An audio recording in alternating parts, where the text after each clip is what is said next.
28 Years Later was one of the biggest flops of 2025, and for good reason.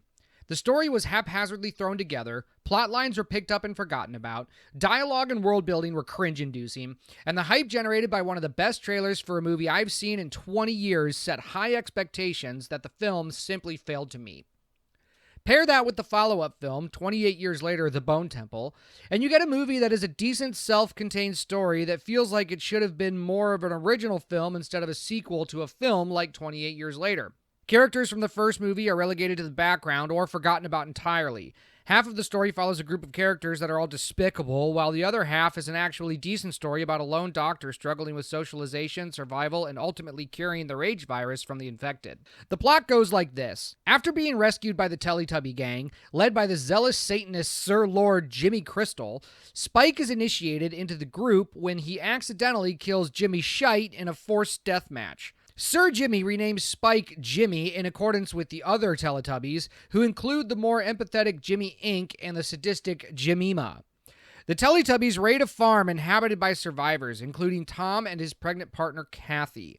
In a barn, Kathy hides as Sir Jimmy orders the Teletubbies to skin the captured survivors alive as a sacrifice to Old Nick, believing that Satan is his father and hearing his voice in his head. When Spike takes himself outside, sickened, Jimmy Ink, who is growing disillusioned with Sir Jimmy, takes pity on him. Sir Jimmy offers Tom a place in the gang if he can win a death match against a Teletubby, but Tom is quickly outmatched by his chosen opponent, Jemima, because of course he is. Kathy breaks her cover to kill Jemima. Tom then sets the barn on fire with a gas tank, killing Jimmy, and burning several others before he himself is killed.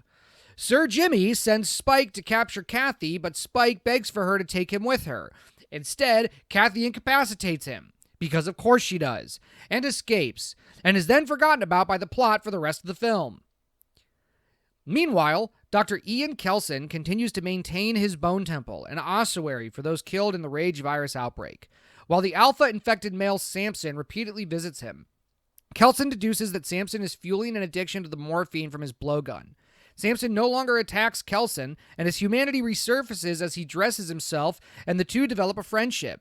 Running low on sedatives, Kelson prepares to euthanize Samson, but is overjoyed to observe him articulating the word moon, suggesting that the rage virus may be treatable. Okay. Why does he gain his humanity and memories back when all he is hopped up on morphine? I don't know. With the gang's numbers and morale low, Sir Jimmy threatens to kill Spike for his failure to capture Kathy. But Ink suggests that they visit Kelson, whom she assumes is Satan, having observed his reddish skin and his interactions with the demon Samson, and let him decide Spike's fate. Sir Jimmy leads the gang to the Bone Temple, where he meets Kelson alone.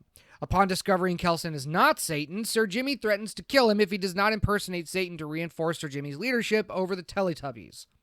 Kelson fears that his research on Samson will be cut short, and in a premature attempt to grant him peace, administers him a cocktail of antipsychotics, hypothesizing that the rage virus causes aggression indirectly via psychotic hallucinations. What are these antipsychotics? Where did he get them? How did he know what kind of cocktail to make?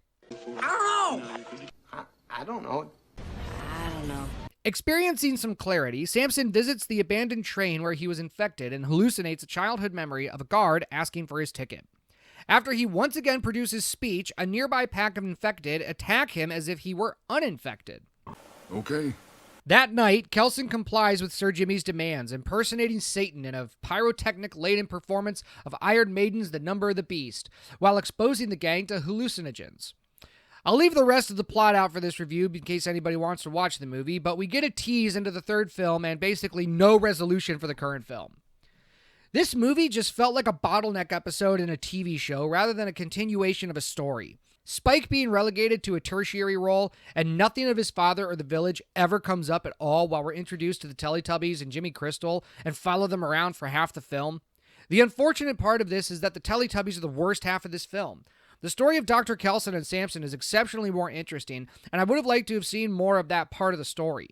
Ralph Fiennes is a great actor and plays the Doctor just as well as in 28 Years Later, even with a pretty average script.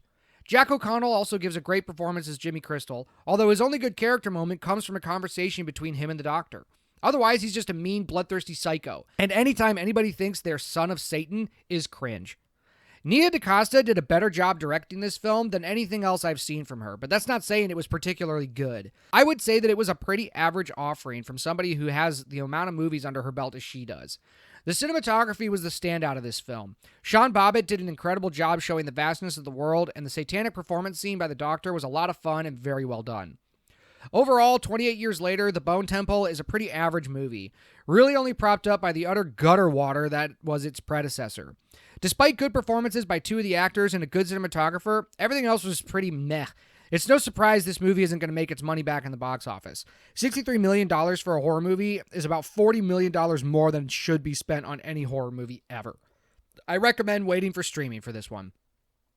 Anyway, thanks for watching this video. If you liked it, please give me a like and subscribe and maybe a comment. If you didn't like it, thanks for sticking around this far, and I'll see you on the next one.